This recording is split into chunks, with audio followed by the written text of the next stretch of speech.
This episode is brought to you by Honda. When you test drive the new Prologue EV, there's a lot that could impress you about it. There's the class-leading passenger space, the clean, thoughtful design, and the intuitive technology. But out of everything, what you'll really love most is that it's a Honda. Visit honda.com/EV to see offers. Welcome back, everybody. It's Monday, October 7th, 2024. Born on this date in 1952, actress Mary Badham of Birmingham. She played Scout in To Kill a Mockingbird. And in 1976, singer-songwriter Taylor Hicks of Birmingham and Hoover. Today's National Inner Beauty Day. Careful how you compliment someone. I mean, you can, just be careful how. 1 year ago today, the Hamas terrorist attacks in Israel killed more than 1,000 Israelis, resulted in hundreds of hostages taken by Hamas militants, and kicked off the current Israel-Hamas war. Today, let's talk about the cost of celebrating an upset, how our cities ranked in an entrepreneurship study, and a 90s boxing phenom who wants Tyson. I'm Mike Morgan, and we're down in Alabama.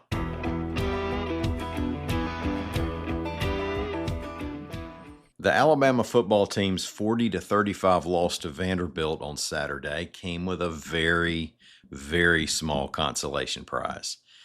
A $100,000 payment from Vanderbilt University for its fans rushing the field afterward, reports AL.com's Matt Stahl. That's the current SEC fine for a first offense to the league's field entry rule. Now, it's Vanderbilt's first offense because the league increased the fines and reset its count last year. Commodores fans also rushed the field in 2022 after a win over the University of Florida.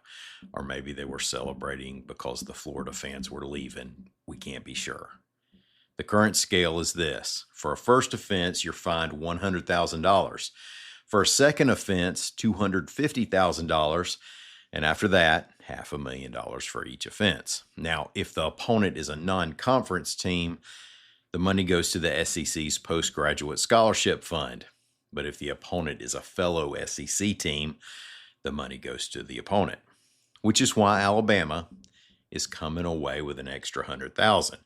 Now, if that sounds like a lot of money for a post-game celebration, here's a compare and contrast for you. It amounts to less than 4 days of Kalen DeBoer's salary. Arkansas fans also earned its school an SEC fine this past weekend by rushing the field after the Razorbacks win over Tennessee. That one cost $250,000 because Arkansas fans also stormed the courts after a men's basketball win over Duke last November. Now, we haven't had a story lately about Huntsville being awesome, and I don't want anyone in North Alabama getting twitchy, so here's one that follows a recent update about our state ranking high on a list of business-friendly states. A new ranking of entrepreneurship potential ranked Huntsville 10th among 136 metro areas in the U.S., reports AL.com's John R. Roby. Now, the market study was by Co-working Cafe. They took a look at GDP, labor costs, and the number of business applications. Number 1 was Scottsdale, Arizona. Number 2 was Miami. And number 3 was Atlanta. Other Alabama cities making the top 100 were Montgomery at 76, Mobile at 80, and Birmingham at 94. Eric Esch of Jasper, who's now 57 years old, is making noise about wanting to fight Mike Tyson. Now, that's according to a story that veteran TV sports journalist Rick Carley wrote for AL.com. Eric Esch became a bit of a sensation a few decades ago as a portly boxer fighting 4-round bouts. If you remember him, you probably know him as Butterbean. All right, I know I pronounced that one crazy. Quick sidebar. Esch first came on my radar screen, not from late night 4-round fights on ESPN. I work nights after all, but from a colleague named St. Clair Moraine, who often explained why Esch was more than just a novelty act. Now, Saint is a former fighter himself, and he was born in St. Thomas, the U.S. Virgin Island, not the Nashville Hospital. So for a couple years, I thought Esch's nickname was pronounced Butterbean.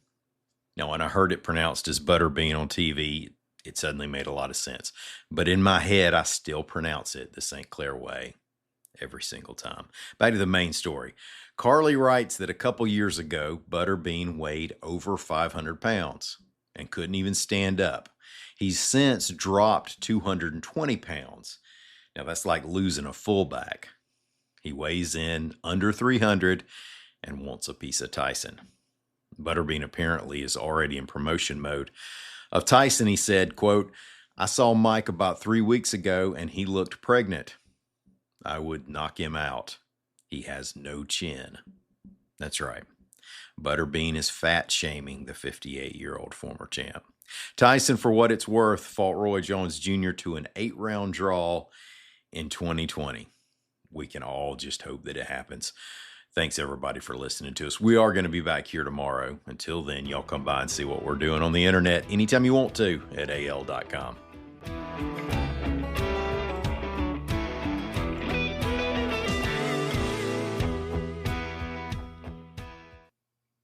Hello, my fellow Alabamians. I want to take a quick break to talk about something that I know y'all are into because you listen to this podcast: the role of news in your daily routine.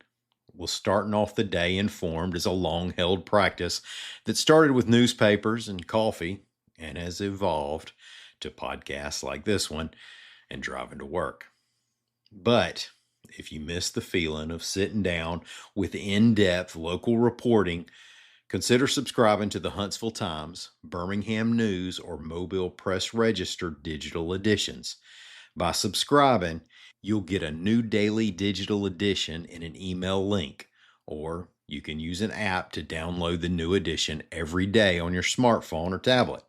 You also get exclusive access to stories written for our subscribers. Down in Alabama, listeners get your first month free by going to al.com/digital subscription/exclusive and enter the promo code DIA24. Down in Alabama 24. You get that. It's just $10 a month after that to support the reporting that changes laws and lives in our state. Thank you for your support.